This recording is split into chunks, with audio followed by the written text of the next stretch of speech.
You've all seen the show that was so good that you wanted to see more of the world and the characters, but you sadly never got the chance. Maybe it was poorly marketed and unfairly bombed, given a poor time slot or never found its desired audience, or the director never was interested in a sequel. That's what today's subject feels like. The Ethingar Khans gave us the spirit world, a shadowy parallel realm to Mystara that was filled with sentient creatures that could enter our world and even assume aspects of it. It was fascinating, it was useful, and unfortunately was never heard from again. Until now, I'm Mr. Welch. Today we're headed to the Shadow World to meet Tybalt, the Prince of Cats. The story of the Spirit World, like all good buddy cop shows, starts with the end of the world. The realm that is known as the Spirit World was its own plane, existing by itself, filled with the creatures that would become known as spirits. In the cosmology, it was close to Mystara, but not associated with it. That all changed with the Great Rain of Fire, which practically welded the spirit plane to Mystara. Its topography became Mystara's topography, and creatures from both sides could pass freely through the different realms through naturally occurring portals. Think of it as an Aber to Forgotten Realms Toril, only without all the really clunky retconning involved. You would think that having your plane of existence forcibly merged with another would be a pretty traumatic experience. But spirits think differently from other beings, and instead thought this was the best thing that could ever happen to them. The spirits began taking on the shape and aspects of the various creatures, plants, and even terrain features. The prime world gave them form, which gave them purpose. Spirits that manifested as geographical features, like rivers or hills, made sure that the water flowed and the trees grew. Plant spirits could watch over the forests and glades that they made themselves at home with. Animal spirits were known for their love of mischief and chaos, but not to the point of being malicious, more for their own personal amusement. Spirits in their own world resemble humanoids with animal or elemental features. Their mindsets tend to be quite alien, and they are tribal in nature. Spirits that take on the appearance of one animal will form a tribe of spirits with similar features. This form is only present in the spirit world. When they cross over into Mystara, they assume a more primitive form. Animal spirits will change into full anthropomorphic representation of their animals. Nature spirits will become actual parts of the topography by assuming a part of a hill or a river and exercising control of a larger portion of it. A fire spirit might manifest as a lava flow on a volcano, but is able to animate parts of the volcano through earthquakes, rock slides, or bursts of lava. The spirit world resembles the prime world, though in a much more primal state. There's no cities, no roads, anything man-made is gone. Because the terrain is often represented as spirits, the land changes almost constantly. When a hill decides it wants to go live closer next to the river, it just moves. This makes mapping the spirit world impossible. People visiting it will need a guide to navigate, as landmarks are useless, and what people are looking for are rarely in the same place twice. For those mortals that have a connection to the spirit world, the spirit guide will be their patron animal, like the spirit shaman of Ethingar. For people arriving in the spirit world, they will have to negotiate an agreement with a spirit, though the price can be literally anything the spirit can think of, as they have no concept of money. Spirits are a diverse lot, and despite the name, they are living creatures. If you stab one, it will die. However, given their variety of sizes and shapes, this can be a lot harder with some spirits than others. Good luck beating a pawn to death with your hammer. Some spirits exist to cause pain and suffering, and these evil spirits are a threat to everyone. Spirits can even become undead, again ranging in power from mindless drones looking only to kill, to taking on the form of an animated corpse with great power in the Draugr, also known as the Revenants.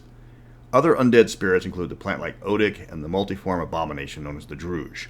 They are feared in both their world and in Mystara. Killing one is a good way to gain favor with the spirit lords. Good luck with that. Which animal form a spirit takes seems to be based on its personality. Yak spirits are always dumb muscle, while horses are brave and daring. Knowing what aspects are inherent to each spirit is important when trying to bargain with the spirits. You can trust a dog spirit to never betray you, while badger spirits aren't going to be much use outside of a fight. Finding the right spirit to help you requires either someone familiar with the spirit world, or a spirit guide privy to the types of spirits nearby. All of them share certain traits no matter the type. Spirits on the prime world can become intangible and invisible, though they can't attack or cast spells in this form. They're immune to spells that target humanoids, including Hold and Charm Person, though variants of those spells that target spirits do exist. Spirits can be affected by protection and dispel magics, like protection from evil, but they're resistant to the spells as they aren't really the normal target for it. The normal classifications of spirits in terms of power are lesser and greater. Lesser spirits can have up to 6 hit dice, and use crude weapons like clubs or bows.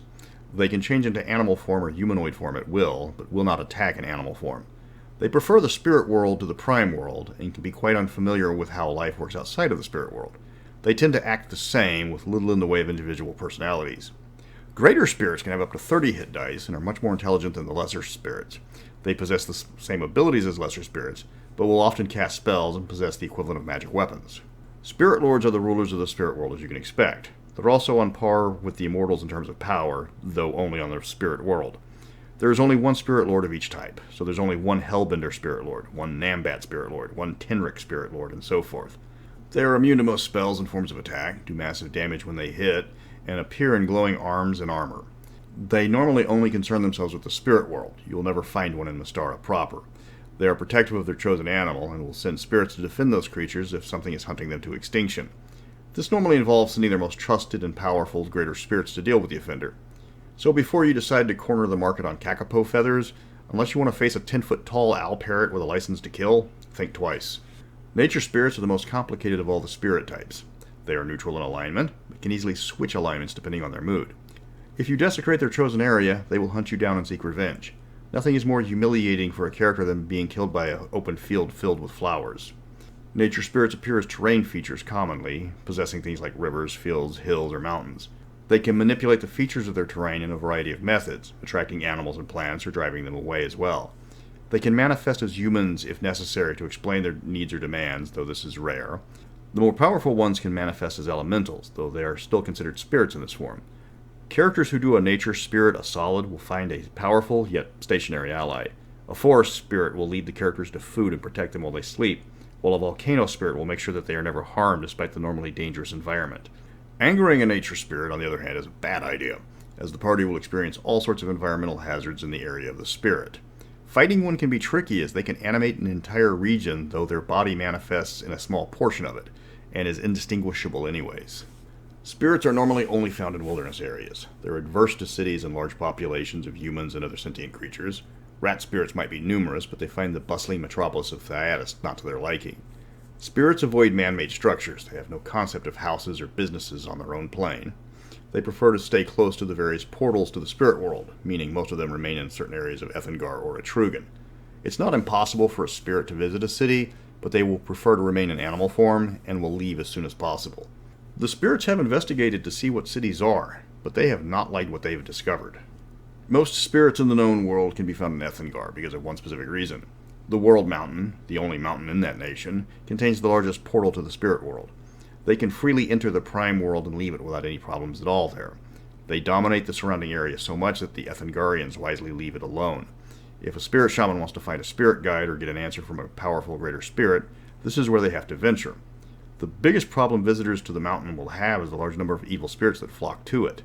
These spirits like to pose as other spirits to cause all sorts of pain and suffering, but recognizing evil spirits from the other spirits is something that all shaman quickly learn. One unusual effect the World Mountain has caused is that all spirits tend to think of creatures in Mystara as Ethengarian. The spirits have learned their language to communicate with them. It has become kind of a common language for all spirits. So when a spirit manifests in a Etrugan, it can cause a bit of a problem linguistically.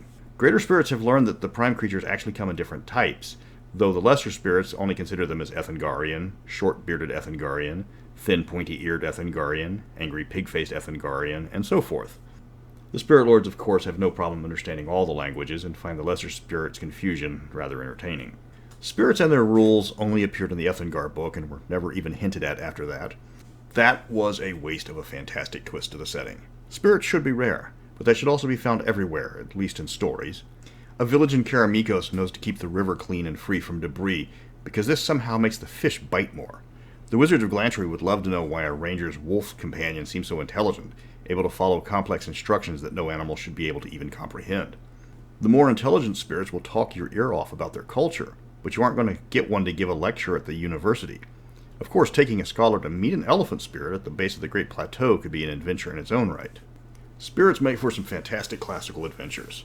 The key is most people don't even begin to understand what they are, mistaking them for any number of things from elementals to normal animals to lycanthropes to just uncontrolled magic. Their mystery adds to their usefulness. Need to give the party an adventure hook? Have the river manifest in the form of a woman made entirely of water asking the party for help. Appeasing nature spirits is a time-honored adventure. All those people disappearing in the swamp could just be the swamp spirit getting pissed off for being used as a trash dump. The local thief in a small hamlet might be revealed as a magpie spirit doing what magpies do best. That's the spirit world. It's very much a Mystara thing, where one book adds a huge element to the world and the rest of the books ignore it. It gives you a host of new allies, enemies, and quests whenever you need to shake up the characters' lives. Everything from twisted undead that aren't what they seem to mysterious strangers with an alien mindset, to easily accessible planes of existence. That's what the spirit world gives you. Next week, I'm putting on my writer's hat to try and explain why Mystara dragons are so different, with the introduction of the Dragon War. Until then, remember, don't piss off the mountain.